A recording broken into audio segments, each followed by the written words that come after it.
അപ്പോൾ ഈ നമ്മുടെ വിഷയ അവതരണത്തിനായിട്ട് ഏറ്റവും പ്രിയപ്പെട്ട ബഹുമാനപ്പെട്ട ചിത്രകാരൻ കലാധ്യാപകൻ രാജേഷ് സാറിനെ, ശ്രീ ആർ രാജേഷിനെ ക്ഷണിക്കുന്നു.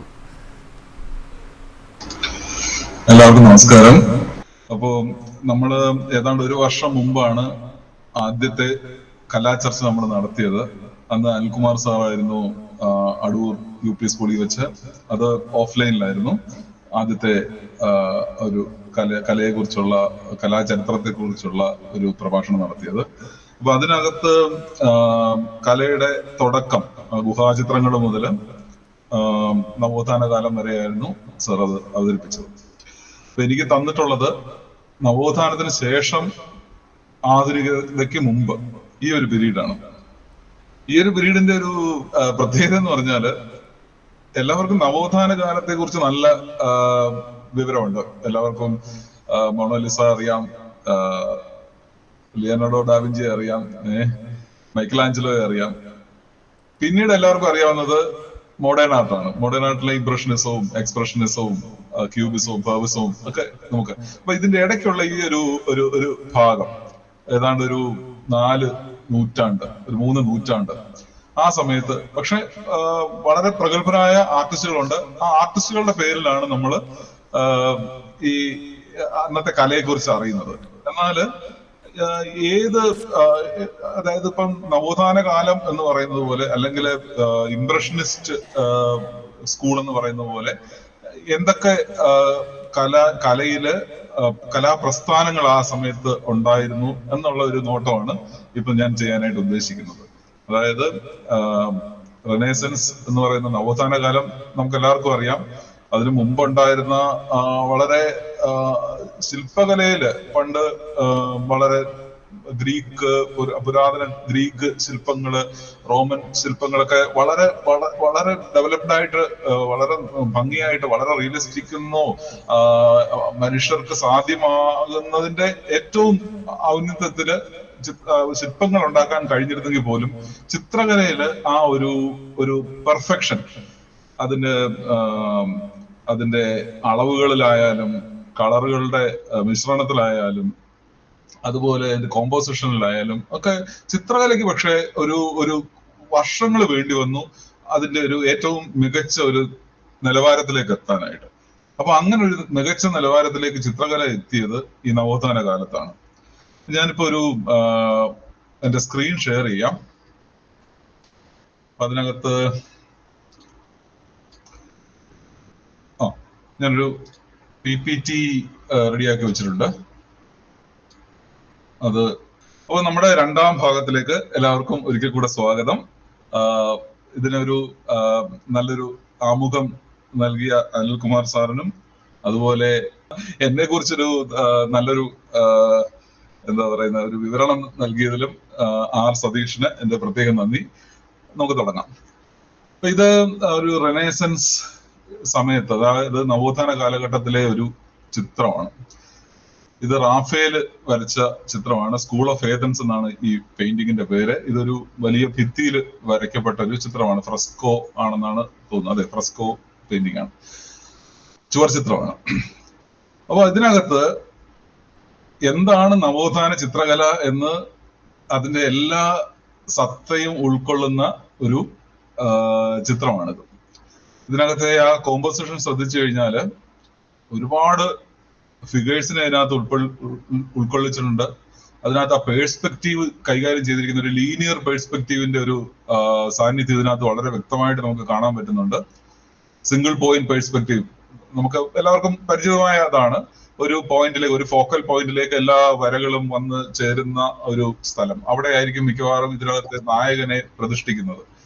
അപ്പൊ ഇതിനകത്ത് പണ്ടത്തെ ഗ്രീസിലെ ഏതൻസിലുള്ള അന്നത്തെ ഏറ്റവും പ്രഗത്ഭരായ മനുഷ്യർ, ഇതിന്റെ ഏറ്റവും നടുക്കായിട്ട് നമുക്ക് പ്ലേറ്റോയെയും അരിസ്റ്റോട്ടലിനെയും കാണാം. ഏറ്റവും വലിയ ചിന്തകരായിരുന്നു. അപ്പൊ അവരുടെ ആ ഏതൻസിലെ ആ ഏറ്റവും പ്രഗത്ഭരായ ആൾക്കാർ ഒത്തുകൂടുന്ന ഒരു ദൃശ്യമാണ് ഇതിനകത്ത് കൊണ്ടുവന്നിരിക്കുന്നത്. ഈ റാഫേലിന്റെ തന്നെ സഹപ്രവർത്തകരും സുഹൃത്തുക്കളും ഒക്കെ ഇതിനകത്ത് മോഡലുകളായിട്ട് നിന്നിട്ടുണ്ട്. ഇപ്പൊ ഇതിനകത്ത് ഏറ്റവും ഫ്രണ്ടിൽ ഇവിടെ ഇരിക്കുന്നത് ശരിക്കും മൈക്കലാഞ്ചലോയാണ് ആ മോഡൽ. അതുപോലെ ഇതിന്റെ ഒരു ഭാഗത്ത് തന്നെ ഈ ഭാഗത്തായിട്ട് വലത് ഭാഗത്തായിട്ട് റാഫേലിനെ തന്നെ നമുക്ക് അതിനകത്ത് കാണാൻ പറ്റും. റാഫേൽ ഇതിന്റെ ഈ ഇത്രയും മഹാന്മാരുടെ കൂടെ റാഫേലിനെ തന്നെ സ്വയം അവിടെ പ്രതിഷ്ഠിച്ചിട്ടുണ്ട്. റാഫേലിന് ഒരു ചെറിയ കുമ്മരടി നടത്തിയിട്ടുണ്ട് അവിടെ. അപ്പൊ അങ്ങനെ ഇതിന്റെ കോമ്പോസിഷന്റെ ഒരു പ്രത്യേകത വെച്ചാൽ വളരെ ആദ്യത്തെ ഒരു ലെയർ മുമ്പിൽ കുറെ ആൾക്കാർ നിൽക്കുന്നു, അതിന്റെ പുറകിൽ വേറെ കുറെ ആൾക്കാർ നിൽക്കുന്നു, അതിന്റെ പുറകിൽ ആർക്കിടെക്ചർ, അങ്ങനെ അതിനകത്തുള്ള ഡീറ്റെയിൽസ്, ഇങ്ങനെ വളരെ ചെറിയ കാര്യങ്ങൾ തൊട്ട് അതിനകത്തുള്ള ഓരോ വളരെ മൈന്യൂട്ടായിട്ടുള്ള ഡീറ്റെയിൽസിൽ വരെ ചിത്രകാരൻ ശ്രദ്ധിച്ചിട്ടുള്ളതായിട്ട് നമുക്ക് കാണാം. നമുക്കിത് എവിടെയാണ് ഈ ചിത്രം വരച്ചിട്ടുള്ളതെന്ന് നോക്കാം. ഇതാണ് ആ നേരത്തെ പറഞ്ഞ ആ കൊട്ടാരം, സ്റ്റാൻസാഡെല്ല സെഗ്നേറ്ററ എന്ന് പറയുന്ന അവിടുത്തെ ആ മതിലിലാണ്, ഭിത്തിയിലാണ് ഇത് വരച്ചിരിക്കുന്നത്. ഇതിന്റെ ഒരു ഡീറ്റെയിലേക്ക് പോകാം. ഇതിനകത്ത് യൂക്ലിഡ് എന്ന് പറയുന്ന ഒരു മാത്തമാറ്റീഷ്യനെ ഇതിനുള്ളിൽ കാണിച്ചിരിക്കുന്നത്. അതിനകത്തുള്ള ആ വലിയ പെയിന്റിങ്ങിന്റെ ഒരു ഭാഗം മാത്രമാണിത്. അപ്പൊ ഇതുപോലുള്ള ഒരുപാട് ഡീറ്റെയിൽസ് നമുക്ക് ആ ചിത്രത്തിൽ കാണാൻ പറ്റുന്നുണ്ട്. അപ്പൊ ഇതാണ് ഞാൻ പറഞ്ഞ റാഫേലിനെ. ഇതിനകത്ത് ഇതിന്റെ ഉള്ളില് റാഫേലിനെ സ്വയം പുള്ളി ഇതിനിടയ്ക്ക് ഒരു ഗസ്റ്റ് അപ്പിയറൻസ് ആയിട്ട് ഒരു സഹനടനെ പോലെ ഇതിനുള്ളിലേക്ക് കൊള്ളിച്ചിരിക്കുന്നുണ്ട്. ഇതിനകത്ത് ടോളമിയെ കാണാം, സൊറാസ്ട്രനെ കാണാം. അങ്ങനെ അന്നത്തെ ഏറ്റവും വലിയ ശാസ്ത്രജ്ഞന്മാരും ചിന്തകന്മാരും ഒക്കെ ഉള്ള ഇടയ്ക്ക് റാഫേലും സ്വയം ഒരു രസകരമായിട്ട് തോന്നുന്നു. ഇതാണ് പ്ലേറ്റോയും അരിസ്റ്റോട്ടലും ഏറ്റവും നടുക്ക് നിൽക്കുന്നു. ഇത് നമ്മുടെ ലാസ്റ്റ് സപ്പർ എന്ന് പറയുന്ന പെയിന്റിങ്, നമ്മുടെ ലിയനാർഡോ ഡാവിഞ്ചിയുടെ ലാസ്റ്റ് സപ്പറിനകത്തും ആ ഫോക്കൽ പോയിന്റിൽ ആണ് യേശു ക്രിസ്തുവിനെ പ്രതിഷ്ഠിച്ചിരിക്കുന്നത്. അതുപോലെ ഇതിന്റെ ലീനിയർ പെർസ്പെക്റ്റീവിൽ ആ ഫോക്കൽ പോയിന്റ്, എല്ലാ വരകളും ഒരുമിച്ച് വന്നു ചേരുന്ന ആ ഒരു പോയിന്റിലാണ് ഈ പ്ലേറ്റോയും അരിസ്റ്റോട്ടലിനെയും പ്രതിഷ്ഠിച്ചിരിക്കുന്നതായിട്ട് നമുക്ക് കാണാൻ പറ്റും.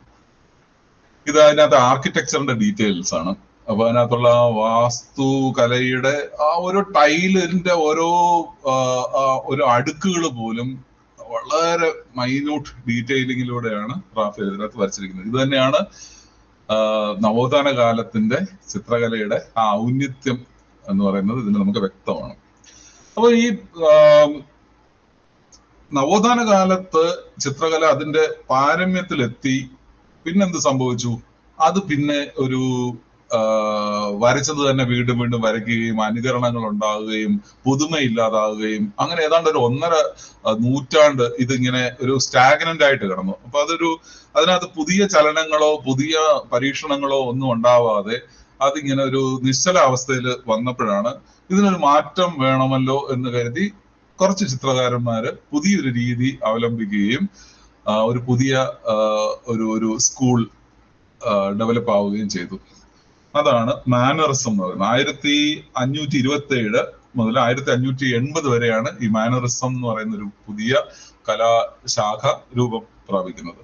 അത് ഇറ്റലിയിലാണ്. അപ്പൊ അതിനകത്ത് ഈ ഭാവനയ്ക്ക് വളരെ വളരെ പ്രാധാന്യം കൊടുക്കുന്ന ഒരു രീതിയാണ്. അപ്പം ഇതിനു മുമ്പുള്ളതിനകത്ത് കുറെ കൂടെ ഒരു രൂപഭദ്രതയ്ക്കാണ് റെനേസൻസ് പീരീഡിൽ പ്രാധാന്യം കൊടുത്തിരുന്നെങ്കിൽ ഇതിനകത്ത് കുറച്ചുകൂടെ ക്രിയേറ്റീവ് ആവാൻ വേണ്ടി ചിത്രകാരന്മാർ ശ്രദ്ധിച്ചു. പിന്നെ അതിനകത്ത് ഒരു ക്ലാസിക്കൽ സ്വാധീനത്തിൽ നിന്നൊക്കെ മാറിയിട്ട് കൂടുതൽ ഭൗതികമായും കൂടുതൽ പ്രകടനപരത കൊണ്ടുവരാനും ഒക്കെ അതിനകത്ത് അവർ ശ്രമിച്ചിട്ടുണ്ട്. അപ്പൊ ഈ യഥാർത്ഥമായിട്ടുള്ള ഒരു മനുഷ്യരൂപങ്ങൾ, മനുഷ്യരുടെ ഒരു പെർഫെക്റ്റ് ആയിട്ടുള്ള ഒരു ബോഡിയിൽ നിന്നും അപ്പുറത്തേക്ക് അതിനെ കുറച്ചുകൂടെ ഒക്കെ ഈ കയ്യൊക്കെ അങ്ങ് വല്ലാതെ. അപ്പം ജോസഫ് സാറിന്റെ ഒക്കെ ഇഷ്ട വിഷയമായിരുന്നു ഞങ്ങൾ ചർച്ച ചെയ്തുകൊണ്ടിരുന്നത്. ഇപ്പം റാഫേൽ ഒരു ചാപ്പലിൽ വരച്ച ഒരു വലിയ ഒരു ചിത്രമായിരുന്നു ഇപ്പൊ കാണിച്ചത്. ഒരു പാലസിൽ വരച്ച ഒരു ചിത്രമായിരുന്നു. ജോസഫ് സാറും ഇതുപോലെ പള്ളികളിൽ ഒരുപാട് ചിത്രങ്ങളൊക്കെ വരയ്ക്കുന്ന ഒരാളാണ്. അപ്പം നമ്മളിപ്പം മാനറിസം എന്ന് പറയുന്ന, അതായത് നവോത്ഥാന കാലത്തിന് ശേഷമുള്ള മാനറിസം എന്ന് പറയുന്ന 1527 മുതൽ 1580 വരെയുള്ള ഒരു സമയത്തെ കുറിച്ചാണ് ചർച്ച ചെയ്തുകൊണ്ടിരിക്കുന്നത്, സംസാരിച്ചുകൊണ്ടിരിക്കുന്നത്. അപ്പം അതിനകത്ത് മനുഷ്യരുടെ രൂപങ്ങള് കുറച്ച് എക്സാജറേറ്റ് ചെയ്തിട്ട്, അപ്പൊ അതിനു മുമ്പ് ഇപ്പം നമ്മുടെ ഈ ചതിക്കാത്ത ജന്തു എന്ന് പറയുന്ന സിനിമയ്ക്കകത്ത് ഒരു ഡാൻസ് മാസ്റ്റർ വിക്രം പറയുന്ന പോലെ ഇങ്ങനെ. അപ്പൊ ഈ ഞാൻ പറഞ്ഞു വന്നത്, നമ്മുടെ ഒരു ചതിക്കാത്ത ജന്തു എന്ന് പറയുന്ന സിനിമയില് ഡാൻസ് മാസ്റ്റർ വിക്രം പറയുന്ന ഒരു ഡയലോഗ് ഉണ്ട്. ഒരു സാധാരണ മനുഷ്യൻ ഇങ്ങനെയാണ് നടക്കുന്നതെങ്കിൽ ഒരു ഡാൻസർ നടക്കുന്നത് ഇങ്ങനെയായിരിക്കും എന്ന് പറഞ്ഞിട്ട് അദ്ദേഹം ഒരു തമാശ രൂപത്തിൽ ഒരു ഡെമോ കാണിക്കുന്നത്. അതുപോലെയാണ് ഈ മാനറിസത്തിനകത്ത് ഈ നമ്മുടെ ഈ നവോത്ഥാന കാലത്ത് കണ്ടിരുന്ന ഫിഗേഴ്സിനെയൊക്കെ ഭയങ്കരമായിട്ടൊരു വ്യത്യാസം നമുക്ക് കാണാൻ പറ്റും. അതിനെയൊക്കെ കുറച്ചുകൂടെ ഒന്ന് വല്ലാതൊക്കെ അതിനെ വളച്ചും പൊളച്ചും ഒക്കെ മനുഷ്യ രൂപങ്ങളെ ട്വിസ്റ്റ് ചെയ്തിട്ടും എസ് ഷേപ്പിലൊക്കെ ആക്കിയിട്ടും കഴുത്തൊക്കെ വല്ലാതെ ഇങ്ങനെ നീട്ടിയും കൈകളുടെ വിരളൊക്കെ വല്ലാത്ത രൂപത്തിലൊക്കെ ആക്കിയും ഒക്കെ ഒരു കുറെ പരീക്ഷണങ്ങൾ നടത്തുന്ന ഒരു സ്റ്റൈലൈസേഷൻ നമുക്ക് ഈ മാനറിസത്തിന്റെ സമയത്ത് കാണാൻ പറ്റുമായിരുന്നു. അപ്പൊ ഒരു യഥാർത്ഥമായ മനുഷ്യരൂപങ്ങളിൽ നിന്ന് മാറിയിട്ട് വേറൊരു കുറച്ചുകൂടെ ഒരു എക്സാജറേറ്റഡ് ആയിട്ടുള്ള ചില ഹ്യൂമൻ ഫിഗേഴ്സ് ആയിരുന്നു ആ കാലത്ത് അവർ ചെയ്തിരുന്നത്. അതുപോലെ ഒരു രൂപഭദ്രത, അതായത് യൂണിറ്റി എന്ന് പറയുന്നത് വേണ്ട, ലീനിയർ പേഴ്സ്പെക്റ്റീവ് ഒഴിവാക്കി നമ്മളിപ്പോ റാഫേലിന്റെ പെയിന്റിങ്ങിലും അതുപോലെ ലാസ്റ്റ് സപ്പറിലും ഒക്കെ കാണുന്ന ഒരു 1 പോയിന്റ് പേഴ്സ്പെക്റ്റീവ് ഉണ്ടല്ലോ, അപ്പൊ അതൊക്കെ ഒഴിവാക്കിയിട്ട് ഒരു പുതിയ ഒരു രീതിയിലുള്ള ഒരു കോമ്പോസിഷൻ, പുതിയ ഒരു പേഴ്സ്പെക്റ്റീവ്, അങ്ങനെ ഒരെണ്ണം ഇവർ മാനറിസത്തില് ഇവര് മനഃപൂർവ്വം കൊണ്ടുവരാനായിട്ട് ശ്രമിച്ചായിട്ട് കാണാം. പിന്നെ നാടകീയത നിറഞ്ഞൊരു പുതിയ ശൈലിയായിരുന്നു ഇവർ അവലംബിച്ചത്. അതുപോലെ സ്ഥിരം കോമ്പോസിഷനിൽ നിന്ന് വ്യത്യസ്തമാവാൻ വേണ്ടി ശ്രമിച്ചിരുന്നു. അതുപോലെ മനുഷ്യരൂപങ്ങൾ പാമ്പുകളെ പോലെ പുളയുന്നവയായി, കൈകൾ നീണ്ട് തിരിഞ്ഞ് അത് എപ്പോഴും ഇങ്ങനെ എന്തെങ്കിലും പ്രവർത്തിക്കുന്നതായിട്ട് ആക്ഷനിലാണെന്ന് നമുക്ക് തോന്നും. മറ്റത് കുറച്ചുകൂടെ സ്റ്റാറ്റിക് ആയിരുന്നു. റിനസൻസ് പീരീഡിലെ പെയിന്റിങ്ങുകളെല്ലാം വളരെ ശാന്തവും വളരെ ഒരു രൂപഭദ്രത നിറഞ്ഞതായിരുന്നെങ്കിൽ ഇതിനകത്ത് കുറച്ചുകൂടെ ഒരു ഭാവങ്ങൾക്കും ചലനങ്ങൾക്കും കുറച്ചുകൂടെ പ്രാധാന്യം കൊണ്ടുവന്നു. അപ്പൊ നമുക്ക് 1-2 ചിത്രങ്ങൾ നമുക്ക് ഇതിനകത്ത് കാണാം. മാനറിസത്തിനകത്ത് മിത്തോളജി, അതുപോലെ അലിഗറി, അതുപോലെ കുറച്ച് എറോട്ടിക് ആയിട്ടുള്ള സാധനങ്ങൾ, ഇതൊക്കെ അവർ കൊണ്ടുവന്നിട്ടുണ്ട്. കെട്ടിടങ്ങള്, പ്രകൃതി ദൃശ്യങ്ങള്, അതൊക്കെ പഴയതാണെങ്കിൽ പോലും അതിനൊരു പുതിയ ഒരു സൗന്ദര്യ ശാസ്ത്രപരമായ ഒരു ഒരു ഒരു ഒരു കാഴ്ചപ്പാടിലായിരുന്നു അവരത് അവതരിപ്പിക്കാനായിട്ട് ശ്രമിച്ചത്. ഒരു പുതിയ സൗന്ദര്യ സങ്കല്പം അവര് കൊണ്ടുവരാനായിട്ട് ശ്രമിച്ചു. ഇതിനകത്ത് ഏറ്റവും പ്രധാനപ്പെട്ട ഒരു ആർട്ടിസ്റ്റ് എന്ന് പറഞ്ഞാൽ പാർമജനീനോ എന്ന് പറയുന്ന ഒരു കലാകാരനായിരുന്നു. പിന്നെ എൽഗ്രിക്കോ, എല്ലാവർക്കും അറിയാവുന്ന എൽഗ്രിക്കോ, പിന്നെ ജക്കപ്പോ ദ പന്തോർമോ, ഇതെല്ലാം ഇറ്റാലിയൻ പേരുകളാകുമ്പോഴത്തേക്ക് നമുക്ക് ഉച്ചരിക്കാൻ കുറച്ച് ബുദ്ധിമുട്ടുണ്ടാവും. ബെറൻസീനോ, ഇങ്ങനെയൊക്കെ ഉള്ളവരാണ് അന്നത്തെ ഈ പ്രധാനപ്പെട്ട ചിത്രകാരന്മാർ. പാർമജനീനോയുടെ ഒരു ചിത്രമാണിത്. അപ്പൊ ഇതിനകത്ത് ജോസഫ് സാറിന് അറിയായിരിക്കും, ഇത് സെയിന്റ് ജെറോം ആണ് കിടന്ന് ഉറങ്ങുന്നത്. സെയിന്റ് ജെറോമിന്റെ ഉറങ്ങുന്ന സെയിന്റ് ജെറോമിന്റെ ഒരു ഡീറ്റെയിൽ വലതുഭാഗത്ത് കാണിക്കുന്നുണ്ട്, ഇടതുഭാഗത്ത് ആ മൊത്തം പെയിന്റിങ് കാണിക്കുന്നുണ്ട്. അപ്പൊ ഈ സെയിന്റ് ജെറോം ഉറങ്ങുമ്പോൾ ഒരു സ്വപ്നം കാണും. സെയിന്റ് ജെറോമിന്റെ കയ്യില് ഒരു കുരിശിന്റെ ഒരു രൂപമുണ്ട്. അദ്ദേഹം ഉറങ്ങുകയാണ്. ആ സമയത്ത് ഇത് സെയിന്റ് തരം ഡ്രസ്സാണ്, സെയിന്റ് ജോണിന്റെ ഡ്രസ്സ് തന്നെ വേറൊരു രീതിയിലുള്ളതാണ്. അദ്ദേഹത്തിന്റെ കയ്യിൽ ഒരു മുള കൊണ്ടുള്ള ഒരു കുരിശാണുള്ളത്. അപ്പം അദ്ദേഹത്തിന്റെ കൈ നിങ്ങളൊന്ന് സൂക്ഷിച്ചു നോക്കി, ആ വിരലുകളിൽ വെച്ചിരിക്കുന്ന രീതി, ഇതാണ് ഈ മാനറിസത്തിന്റെ ഒരു പ്രത്യേകത എന്ന് പറയുന്നത്. ആ ഒരു നിൽപ്പ്, ഒരു സാധാരണ നമ്മൾ ഒരു റെനസൻസ് പീരീഡിൽ ഇങ്ങനെ ഒരു മനുഷ്യൻ നിൽക്കുന്ന ഒരു സീൻ നമുക്ക് ഒരിടത്തും കാണാൻ പറ്റത്തില്ല. എല്ലാവരും മര്യാദക്കായിരിക്കും നിൽക്കുന്നത്. ഇവിടെ ഒരു വല്ലാത്തൊരു ഒരു നാടകീയത പോലെ ഉള്ള ഒരു നിൽപ്പാണ് അദ്ദേഹം നിൽക്കുന്നത്. അയാളുടെ കൈ ചൂണ്ടുന്നത് കന്യാമറിയത്തെയും ഉണ്ണിയേശുവിനെയാണ് കാണിക്കുന്നത്. അപ്പൊ അതിനകത്തുള്ള ആ ഒരു വൈബ്രൻസിയും അതിനകത്തുള്ള ആക്ഷനും യേശു ക്രിസ്തുവിന്റെ ആ കൈ മുമ്പോട്ട് വെച്ചിരിക്കുന്ന മൊത്തത്തിൽ ഒരു ചലനാത്മകത നമുക്ക് ഇതിനകത്ത് ഫീൽ ചെയ്യുന്നുണ്ട്. അതേസമയം ഈ സ്വപ്നമാണിത്. സ്വപ്നത്തില് കാണുന്ന ദർശനത്തില് പുറത്തുനിന്നുള്ള ഹാലോയ്ക്ക് അപ്പുറത്തുനിന്നുള്ള ആ പ്രകാശം അവിടെ നിന്ന് ഇങ്ങനെ പ്രസരിക്കുന്നത് നമുക്ക് വ്യക്തമായിട്ട് കാണാൻ പറ്റുന്നുണ്ട്. പാർമജനീനോ മാനറിസത്തിലെ ഏറ്റവും പ്രശസ്തനായ ഒരു ചിത്രകാരനാണ്. അദ്ദേഹത്തിന്റെ ചിത്രമാണ് നമ്മളിപ്പോ കാണുന്നത്. ഇതും പാർമജനീനോയുടെ മറ്റൊരു പെയിന്റിംഗ് ആണ്, മഡോണ വിത്ത് ലോങ് നെക്ക്. ഇതിനകത്ത് കന്യാമറിയത്തിന്റെ കഴുത്തിന് ഒരു കുറച്ച് എക്സ്ട്രാ നീളം കൊടുത്തിട്ടുള്ളതായിട്ട് നമുക്ക് കാണാം. അതുപോലെ ഇതിന്റെ കോമ്പോസിഷൻ നോക്കിക്കഴിഞ്ഞാൽ ഈ യേശു ക്രിസ്തു ഈ ഉണ്ണിയേശുവിനെ ശരിക്കും പിടിച്ചിട്ടുണ്ടോ എന്ന് നമുക്കൊരു സംശയം തോന്നും.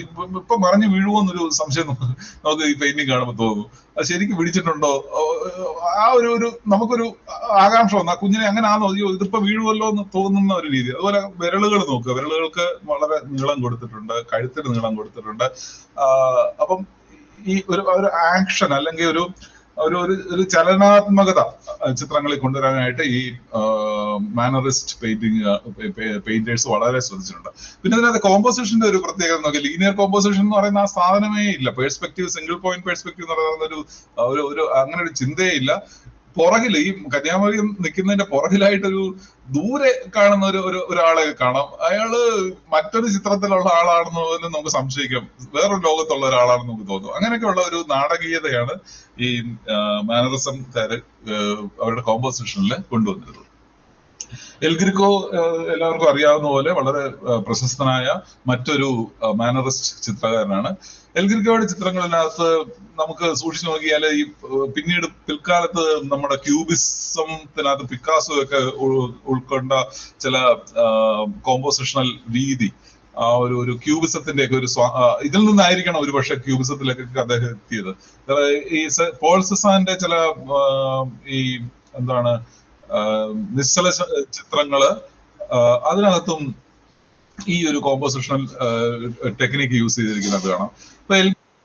അപ്പൊ അതിനകത്തെ ആ കോമ്പോസിഷന്റെ ഒരു പ്രത്യേകത, അതിനകത്തെ വസ്ത്രങ്ങള് ഈ റിനേസൻസ് പീരീഡിൽ കുറച്ചുകൂടെ ഡ്രസ്സൊക്കെ കുറച്ചുകൂടെ ശരീരത്തിൽ ഒതുങ്ങി നിൽക്കുന്നതായിട്ട് നമുക്ക് കാണാം. പക്ഷെ അതിനകത്തൊരു അസ്വാഭാവികത അത് മനഃപൂർവ്വം ചിത്രകാരൻ ഉണ്ടാക്കുന്നതാണ്. അതിന്റെ ഒരു പെയിന്റിങ്ങിൽ ഒരു സ്റ്റൈലൈസേഷൻ കൊണ്ടുവന്നപ്പോഴാണ് ആ തുണി അങ്ങനെ ഒരു ആ ഡ്രാപ്പറി ഒരു നാച്ചുറൽ രീതിയിലല്ല ഇതിനകത്ത് ട്രീറ്റ് ചെയ്തിരിക്കുന്നത്. അതുപോലെ നിറങ്ങളും നമുക്ക് അറിയാം, ലിയോനാർഡോ ഡാവിഞ്ചിയുടെ ആയാലും റാഫേലിന്റെ ആയാലും അവരുടെയൊക്കെ സ്കിൻ ടോൺ ഒക്കെ വളരെ നോർമൽ ആയിരുന്നു. വസ്ത്രങ്ങൾക്കെല്ലാം നോർമൽ നിറങ്ങളായിരുന്നു കൊടുത്തിരുന്നത്. പക്ഷെ ഇതിനകത്ത് കുറച്ച് എക്സാജറേഷൻ നമുക്ക് കാണാൻ പറ്റും.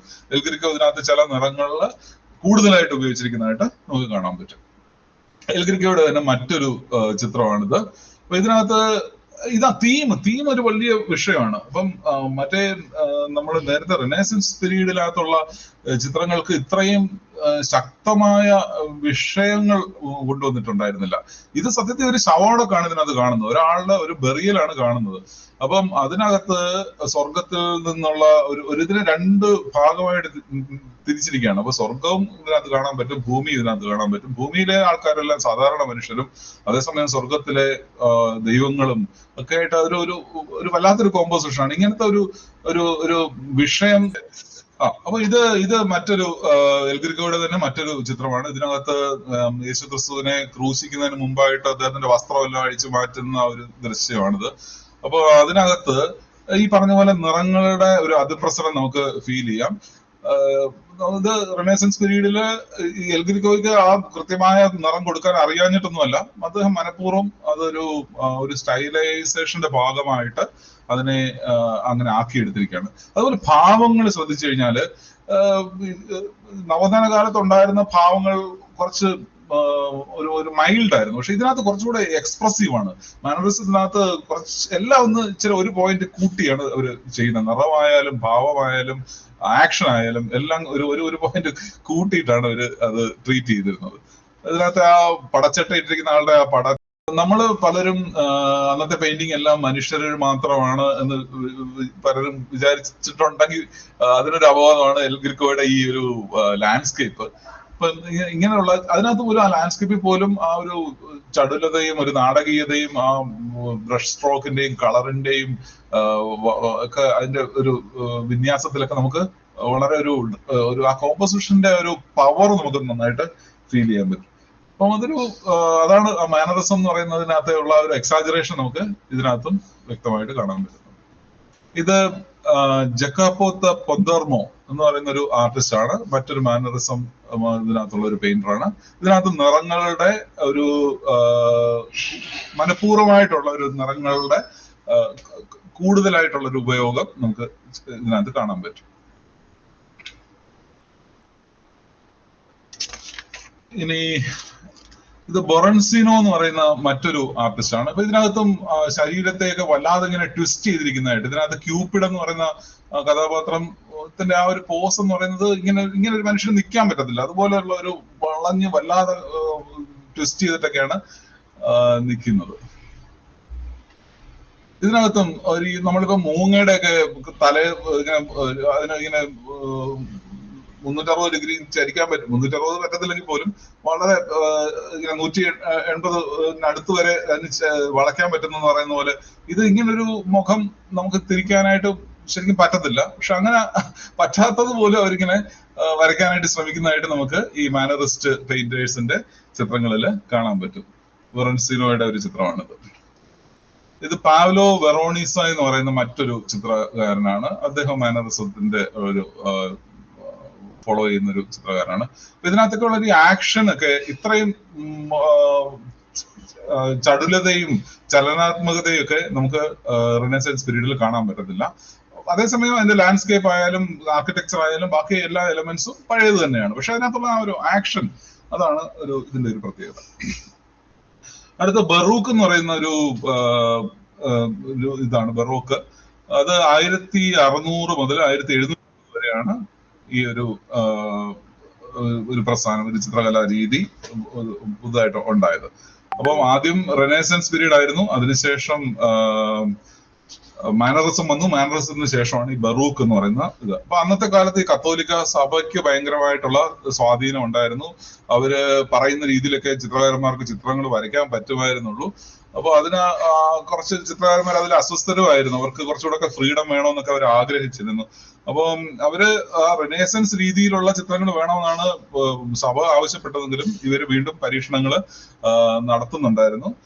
അപ്പൊ അവര് വീണ്ടും ഈ പുതു പരീക്ഷണങ്ങൾ, അതായത് നമ്മുടെ മാനറിസ്റ്റ് ആർട്ടിസ്റ്റുകൾ കൊണ്ടുവന്നിരുന്ന പുതു പരീക്ഷണങ്ങൾ ഒഴിവാക്കണം എന്ന് പറഞ്ഞിട്ട് പഴയ രീതി വീണ്ടും കൊണ്ടുവരണം, ക്ലാസിക്കൽ ആർട്ട് വീണ്ടും കൊണ്ടുവരണം എന്നൊക്കെ പറഞ്ഞതിന് പ്രകാരം ഈ ബറൂക്ക് ചിത്രകാരന്മാര് വീണ്ടും ഈ ഒരു പഴയത് വീണ്ടും എങ്ങനെ പുതുതാക്കാം എന്നുള്ള ഒരു ചിന്തയില് ചിത്രങ്ങൾ രചിക്കാൻ തുടങ്ങി. അപ്പൊ അതിനകത്ത് കൂടുതൽ അലങ്കാരപ്പണികൾ കൂടുതലായിട്ട് കൊണ്ടുവരാനായിട്ട് ഒരു ശ്രമം നടത്തി.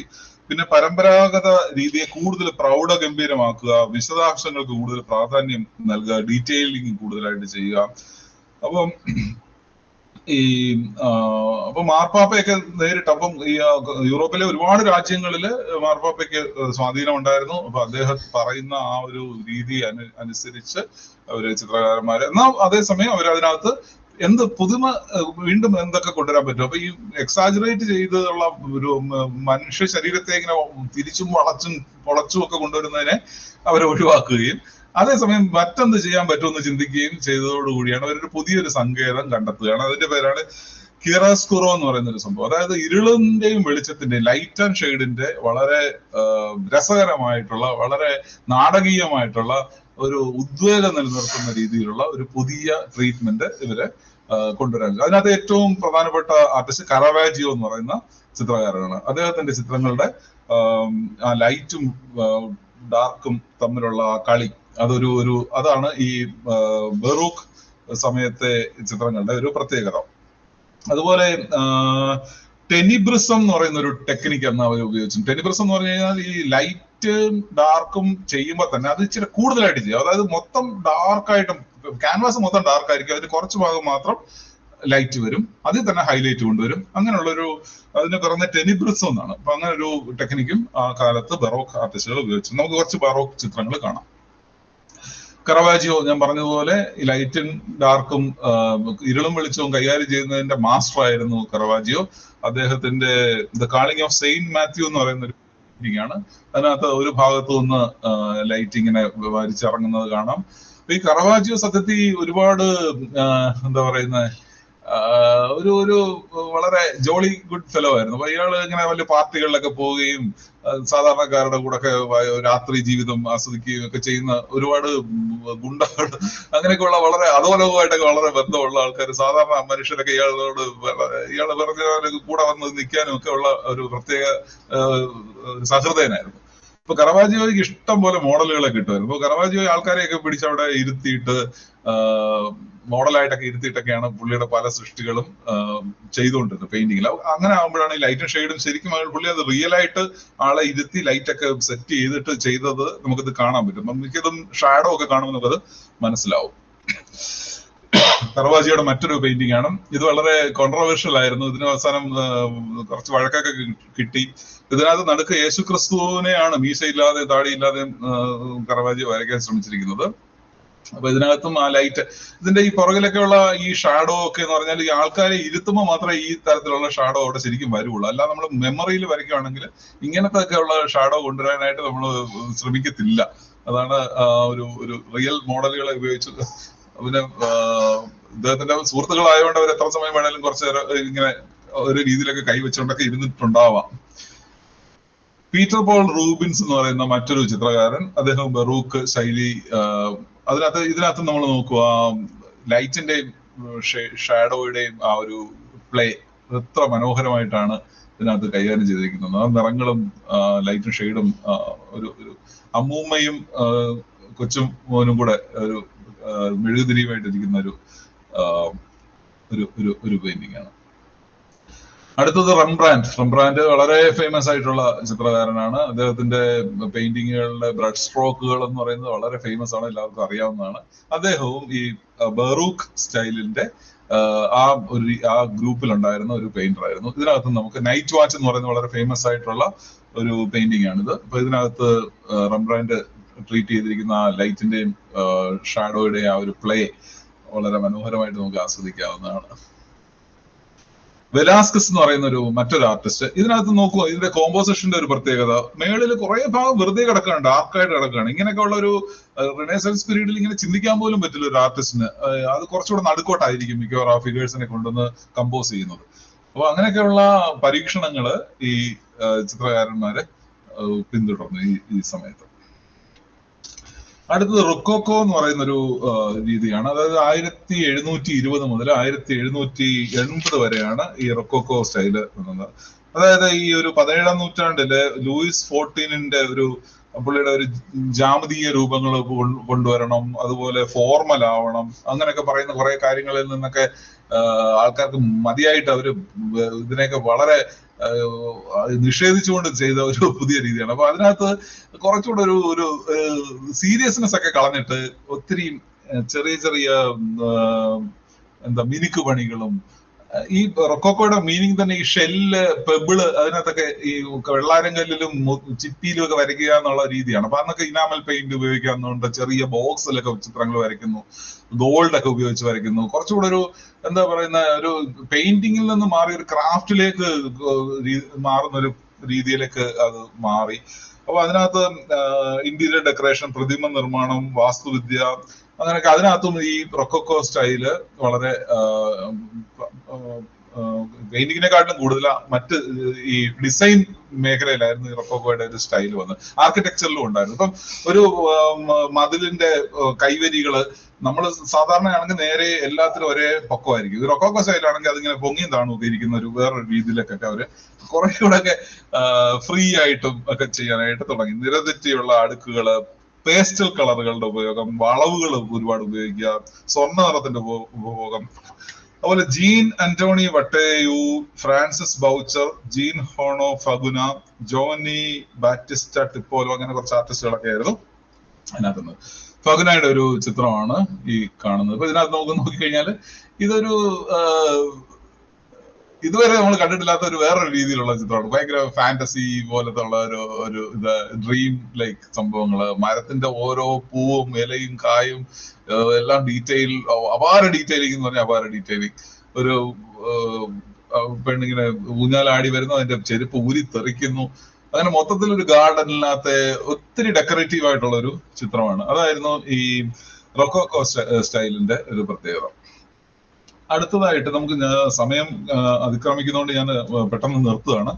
നിയോ ക്ലാസിസം എന്ന് പറയുന്ന ഒരു മൂവ്മെന്റ് ആയിരുന്നു അടുത്തതായിട്ട് വന്നത്. അത് 1750 മുതൽ 1850 വരെയായിരുന്നു. റോമിലായിരുന്നു അത് വന്നത്. അപ്പൊ അതിനകത്തും ഈ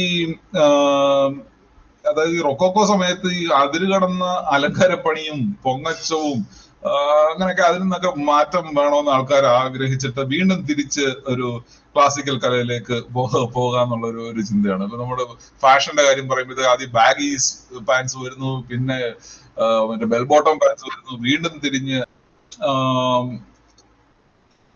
അപ്പൊ ഈ സ്റ്റൈൽ ഇങ്ങനെ മാറിയും മറിഞ്ഞും വരും എന്ന് പറയുന്ന പോലെ ഇത് വീണ്ടും നമ്മൾ ക്ലാസിക്കൽ ആർട്ടിലേക്ക് പോകാനായിട്ട് ഈ ഒത്തിരി ഡെക്കറേറ്റീവ് ആയിട്ടുള്ള സംഭവങ്ങൾ വന്നപ്പോഴത്തെ ആൾക്കാർക്ക് ചെടിപ്പായി. അപ്പൊ അപ്പൊ വീണ്ടും ആ ഒരു പഴയ ക്ലാസിക്കൽ രീതിയിലേക്ക്, അതായത് ആ ഗ്രീക്കോ റോമൻ ശില്പകലയുടെ ഒക്കെ ആ ഒരു ക്ലാസിക്കൽ പരിവേഷം വീണ്ടും കൊണ്ടുവരണമെന്നുള്ള ഒരു ആഗ്രഹത്തിലാണ് അവർ വീണ്ടും നിയോ ക്ലാസിസിസം എന്ന് പറയുന്ന ഒരു മൂവ്മെന്റിലേക്ക് വരുന്നത്.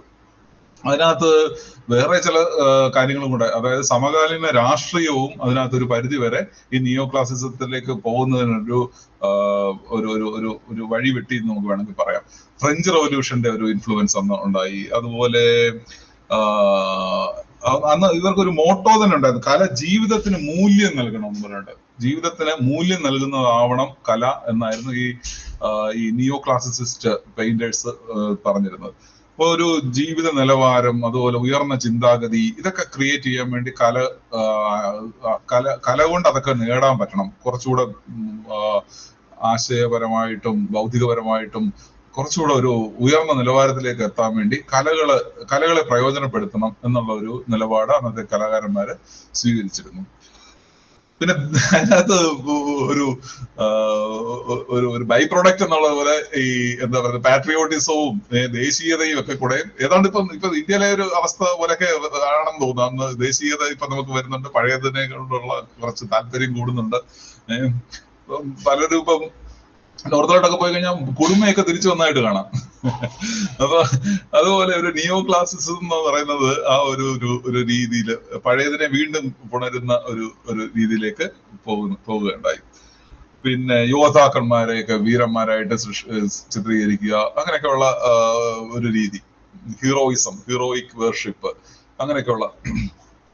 അപ്പം അതേസമയം ശാസ്ത്രത്തിന്റെ പുരോഗതി, വ്യാവസായിക വിപ്ലവം, അതെല്ലാം കൂടെ ഒരു വശത്തും, അങ്ങനെ ഒരു വല്ലാത്തൊരു ദ്വന്ദ്വം അപ്പൊ ആ സമയത്ത് ശരിക്കും നമുക്ക് ഫീൽ ചെയ്യുമായിരുന്നു. നമുക്ക് ഒന്ന് രണ്ട് ചിത്രങ്ങൾ കാണാം. നിയോ ക്ലാസിസത്തിലെ ഒരു വളരെ പ്രശസ്തമായ നെപ്പോളിയന്റെ ഒരു ചിത്രമാണ്. ജാക്ക് ലൂയി ദവീദ് എന്ന് പറയുന്ന ആർട്ടിസ്റ്റ് ആണ് ഇത് വരച്ചിരിക്കുന്നത്. 1801. അപ്പോഴത്തേക്ക് നമ്മുടെ 18th സെഞ്ചുറി കഴിഞ്ഞു, 19th സെഞ്ചുറിയിലേക്ക് ആവുന്നു, 300 വർഷം ആവുന്നുണ്ട് ഇപ്പൊ. അപ്പൊ ഇതിനകത്ത് നെപ്പോളിയന്റെ ആ ഒരു വീരസാഹസിക പരിവേഷം, അതുപോലെ തന്നെ ആ ഒട്ടും ചോരാതെ ആ ഒരു പവർ ഫീൽ ചെയ്യുന്ന രീതിയിലുള്ള ഒരു കോമ്പോസിഷനാണ് ഇതിനകത്ത് കൊണ്ടുവന്നിരിക്കുന്നത്. അപ്പൊ അത്തരത്തിലുള്ള ഒരു ഹീറോയിസം കൊണ്ടുവരാനും, ഒരു ദേശീയത കൊണ്ടുവരാനും, ഒരു ദേശസ്നേഹം കൊണ്ടുവരാനും, ഒരു വീരന്മാരെ ആരാധിക്കുന്ന ഒരു മനോഭാവം ഉണർത്തുന്നതിലൊക്കെ ഈ നിയോ ക്ലാസിസ്റ്റുകൾ ഒത്തിരി സംഭാവന ചെയ്തിട്ടുണ്ട്. നിയോ ക്ലാസിസത്തിലെ മറ്റൊരു ഫേമസ് ആയിട്ടുള്ള ഒരു ചിത്രകാരനാണ് ജോൺ ഓഗസ്റ്റ് ഡൊമിനിക് അൻഗ്ര. ഞാൻ ഇംഗ്ലീഷ് എന്നായിരുന്നു ഇന്നലെ വരെ പറഞ്ഞിരുന്നത്. അപ്പൊ ഇന്ന് ഞാൻ എല്ലാ ആർട്ടിസ്റ്റുകളുടെ പേര് ഗൂഗിളിൽ സെർച്ച് ചെയ്ത പ്രൊണൗൺസിയേഷൻ നോക്കിയപ്പോഴാണ് ജോൺ ഓഗസ്റ്റ് ഡൊമിനിക് അൻഗ്ര എന്നാണ് ഇദ്ദേഹത്തിന്റെ പേര് പറയേണ്ടതെന്ന് മനസ്സിലായി. അപ്പൊ ഇതിനകത്ത് നമുക്ക് വീണ്ടും മാനറിസത്തിന്റെ ഒരു സ്വഭാവം, ജോൺ ഓഗസ്റ്റ് ഡൊമിനിക് അൻഗ്രയുടെ അവിടം വരെ എത്തി. അപ്പൊ ഇത് അദ്ദേഹത്തിന്റെ ഒരു പെയിന്റിംഗ് ആണ്. ആ ഡ്രാപ്പറി, ആ ചെയ്തിരിക്കുന്ന ആ ഒരു ചിത്രങ്ങളുടെ ആ ഒരു പണി, അതുപോലെ അവിടെ ധൂമക്കുറ്റിന്ന് വരുന്ന പുക, അതുപോലെ മയിൽപീലി, മുത്തുകള്, തുണി, അതിനകത്തുള്ള ഓരോ സാധനത്തിന്റെ ടെക്സ്ചറിന്റെ ഒരു ട്രീറ്റ്മെന്റ് എന്ന് പറയുന്നത് ഭയങ്കര രസമായിട്ട്. മുടി വരയ്ക്കുമ്പോൾ മുടി തന്നെയാണ്, മുത്ത് വരയ്ക്കുമ്പോൾ മുത്ത് തന്നെയാണ്. അങ്ങനെ ഓരോന്നിന്റെ ആ ഒരു ഫൈൻ ഡീറ്റെയിൽസ് ഈ നിയോ ക്ലാസിസത്തിന്റെ ഒരു പ്രത്യേകതയായിരുന്നു.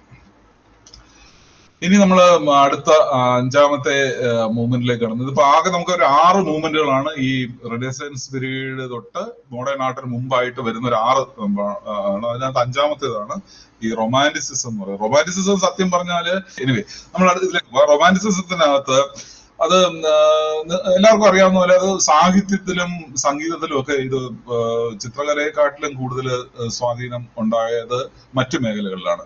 വില്യം ബ്ലേക്ക് എന്ന് പറയുന്ന ഒരു പോയിറ്റ്, അദ്ദേഹമായിരുന്നു ഇതിന്റെ തലതൊട്ടപ്പൻ എന്ന് പറയാം ഈ റൊമാന്റിസിസം എന്ന് പറയുന്നത്. അതിന് കാൽപ്പനികത എന്ന് പറയുന്നത് ലോകം മുഴുവനുള്ള കവിതകളിലായാലും സംഗീതത്തിലായാലും സാഹിത്യത്തിലായാലും വളരെ പ്രാധാന്യത്തോടു കൂടി കാണുന്ന ഒരു ശാഖയാണ്. ചിത്രകലയിലും സ്വാഭാവികമായിട്ട് അതിന്റെ ഒരു പ്രാധാന്യം ഉണ്ടായി വന്നു. ഒരു ബൗദ്ധിക പ്രസ്ഥാനമായിരുന്നു ഇത്. അതിനകത്ത് ഇമോഷൻസ്, അതായത് നമ്മുടെ വികാരങ്ങള്, അതുപോലെ വ്യക്തികളുടെ വ്യക്തി കേന്ദ്രിതമായിട്ടുള്ള ചിന്താഗതികള്, അതുപോലെ ലിബറലിസം, റാഡിക്കലിസം, പോപ്പുലിസം, നാച്ചുറലിസം, അങ്ങനെയൊക്കെയുള്ള ഈ ആധുനിക സമൂഹത്തിലെ ഇത് ഏകദേശം 1780 തൊട്ട് 1830 19-ാം നൂറ്റാണ്ടായി. അപ്പോഴത്തേക്ക് സമൂഹം ആധുനിക സമൂഹമായി. അപ്പൊ അതിൻ്റെതായ മാറ്റങ്ങള് ചിത്രകലയിലും സാഹിത്യത്തിലും ഒക്കെ ഉണ്ടായി എന്നുള്ളതാണ്. അപ്പൊ ഒരു സാധാരണ നമ്മൾ പറയുന്നത് ഒരു റവല്യൂഷന് തൊട്ട് മുമ്പ് ഉണ്ടാവുന്നതാണ് റൊമാൻറ്റിസിസം എന്നാണ് പറയുന്നത്. റൊമാൻറ്റിസിസം കഴിഞ്ഞാൽ പിന്നെ അടുത്തത് റവല്യൂഷനാണ്. അപ്പൊ അങ്ങനെ 18-ാം നൂറ്റാണ്ടിന്റെ അവസാനം ആയപ്പോഴത്തേക്ക് ഈ പ്രകൃതിയെ വീണ്ടും പഠിക്കുക എന്നുള്ള ഒരു രീതി ഇതിലേക്ക് വീണ്ടും കൊണ്ടുവന്നു. പിന്നെ ഈ ഫ്രാൻസിസ്കോ ഗോയ, അതുപോലെ William Blake, John constable, William Turner, അങ്ങനെയൊക്കെയുള്ള ആർട്ടിസ്റ്റുകളായിരുന്നു ഈ പ്രസ്ഥാനത്തില് മുന്നിട്ട് നിന്നിരുന്ന ചിത്രകാരന്മാർ. ഇത് വില്യം ടെനെ, ഞാൻ വില്യം ടർണർ എന്നായിരുന്നു ഇന്നലെ വരെ ഉച്ചരിച്ചിരുന്നത്, വില്യം ടെനെ എന്നാണ് ഉച്ചരിക്കേണ്ടത്, വില്യം ടെന. അദ്ദേഹത്തിന്റെ ചിത്രങ്ങള് സീസ്കേപ്പുകളാണ് കൂടുതലായിട്ടും അദ്ദേഹം ചെയ്തിട്ടുള്ളത്. കപ്പലൊക്കെ നിന്ന് കത്തുന്ന ചില പെയിന്റിങ്ങുകളുണ്ട്. അപ്പം അതൊരു വല്ലാത്തൊരു വലിയ പെയിന്റിംഗ് ആണ്. അതേസമയം അതിനകത്ത് കളറുകളൊക്കെ ഉപയോഗിച്ചിരിക്കുന്ന ഒരു രീതിയൊക്കെ എന്ന് പറഞ്ഞു കഴിഞ്ഞാല് ഒരു കാൽപ്പനികത നമുക്കത് ഫീൽ ചെയ്യും. ആ രീതിയിലുള്ള ചിത്രങ്ങളാണ് വില്യം ടെന ചെയ്തിട്ടുള്ളത്. അദ്ദേഹം ഈ റൊമാൻറ്റിസിസ്റ്റ് പെയിന്റേഴ്സ് ഒരുപാട് പ്രകൃതി പുറത്തു പോയി അവർ ഒരുപാട് സ്റ്റഡി ചെയ്യുകയും, പക്ഷെ പെയിന്റിങ്ങുകളെല്ലാം സ്റ്റുഡിയോയിൽ വന്നിരുന്ന് ചെയ്യുകയായിരുന്നു ചെയ്തിരുന്നത്.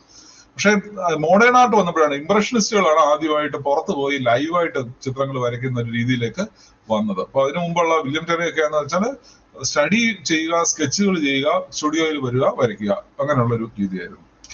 മറ്റൊരു മാസ്റ്റർ ആയിരുന്നു ജോൺ കോൺസ്റ്റബിൾ. എല്ലാവർക്കും അറിയാവുന്ന ഇതൊരു വളരെ ഫേമസ് ആയിട്ടുള്ള ഒരു അദ്ദേഹത്തിന്റെ പെയിന്റിംഗ് ആണ്, ദ ഹേവെയിൻ എന്ന് പറയുന്ന ഒരു പെയിന്റിംഗ്. അതിനകത്ത് നമുക്കൊരു കാളവണ്ടിയാണോ കുതിരവണ്ടിയാണോ ഒരു അരുവി ഇങ്ങനെ ക്രോസ് ചെയ്ത് അപ്പുറത്ത് പോകുന്നത്, അതിനകത്തുള്ള മരങ്ങളുടെ ഡീറ്റെയില്, മേഘങ്ങളുടെ ഡീറ്റെയില്. ഇത് പക്ഷേ അദ്ദേഹം സ്റ്റുഡിയോയിൽ ഇരുന്നാണ് വരച്ചത്. പുറത്തു പോയി സ്കെച്ച് ചെയ്തതിനു ശേഷം തിരിച്ച് സ്റ്റുഡിയോയിൽ വന്നിട്ടാണ് ചെയ്തിരുന്നത്. അപ്പൊ അതായിരുന്നു അന്നത്തെ ഒരു റൊമാൻറ്റിസിസ്റ്റ് ചിത്രകാരന്മാരുടെ രീതി. അതിനുശേഷം ഏറ്റവും അവസാനത്തെ ഭാഗമാണ് റിയലിസം എന്ന് പറയുന്നത്. റിയലിസം കൂടെ കഴിയുമ്പോഴത്തേക്ക് പിന്നെ മോഡേൺ ആർട്ടിലേക്ക് പോവുകയാണ് ഉണ്ടായത്. റിയലിസം എന്ന് പറയുന്നത് 1840 മുതൽ 1900 വരെയായിരുന്നു. റിയലിസത്തിനകത്ത് നമ്മളിപ്പോ റിയലിസ്റ്റിക് പെയിന്റിംഗ് എന്നൊക്കെ പറയുന്നത്, റിയലിസം എന്നൊക്കെ പറയുന്നത് സത്യത്തിൽ നമ്മൾ ഉദ്ദേശിക്കുന്ന ഒരു ക്ലാസിസിസ്റ്റ് സാധനമാണ്. നിയോ ക്ലാസിസം അല്ലെങ്കിൽ ഒരു പഴയ ക്ലാസിക് സാധനത്തിനെയാണ് നമ്മൾ റിയലിസം എന്ന് തെറ്റായിട്ട് പലരും പറയുന്നത്. ഇപ്പൊ ശരിക്കുള്ള റിയലിസം എന്ന് പറഞ്ഞാല് സാധാരണ മനുഷ്യരെ അവരുടെ സാധാരണ ചുറ്റുപാടുകളില് കാണിക്കുക എന്നുള്ള രീതി. അതിനകത്ത് 2-3 കാരണങ്ങളുണ്ട്. അതായത് ഒന്നെന്ന് പറയുന്നത് സാമൂഹിക മാറ്റങ്ങൾ വന്നു, സാമൂഹികമായിട്ടുള്ള മാറ്റങ്ങൾ വന്നു. അപ്പം ഇതിനകത്ത് ഒരു ചിത്രകാരൻ, അതിനകത്ത് കോബയാന്ന് തോന്നുന്നു, അദ്ദേഹത്തോട് ചോദിച്ചു, നിങ്ങൾ എന്താ ഈ സാധാരണ മനുഷ്യരെ വരയ്ക്കുന്നത് ചോദിച്ചു. അപ്പം നിങ്ങൾക്ക് ഒരു മാലാഖയെ വരച്ചുകൂടെ എന്ന് ചോദിക്കും. അപ്പം അദ്ദേഹം പറയുന്നത്, ഞാൻ മാലാഖയെ കണ്ടിട്ടില്ല, കണ്ടിരുന്നെങ്കിൽ ഞാൻ വരയ്ക്കാമായിരുന്നു എന്നാണ് അദ്ദേഹം പറഞ്ഞത്. അപ്പം അങ്ങനെ അതുവരെ നമ്മൾ ദൈവങ്ങളെയും മാലാഖമാരെയും കഥകളെയും ഒക്കെ വരച്ചിരുന്നെങ്കിൽ ഈ റിയലിസം വന്നപ്പോഴത്തേക്ക് അത് മണ്ണിന്റെ മണമുള്ള ചിത്രങ്ങളായിട്ട് മാറി. സാധാരണ പണിക്കാര്, സാധാരണ കൃഷിക്കാര്, വർക്കിംഗ് ക്ലാസ് ആദ്യമായിട്ടാണ് ഇങ്ങനെയുള്ളവരെ നായികമാരും ആക്കിക്കൊണ്ട് ചിത്രങ്ങൾ ഉണ്ടായത്. അപ്പൊ അത് വ്യാവസായിക വിപ്ലവവും സാമൂഹികമായിട്ടുള്ള പുരോഗതിയും ഒക്കെ ഇതിനെ നോക്കി അറിയാം. അതിപ്പോ ഏതാണ്ട് 19th സെഞ്ചുറിയുടെ അവസാനമാവുന്നുണ്ട് റിയലിസം വന്നപ്പോഴത്തേക്കും.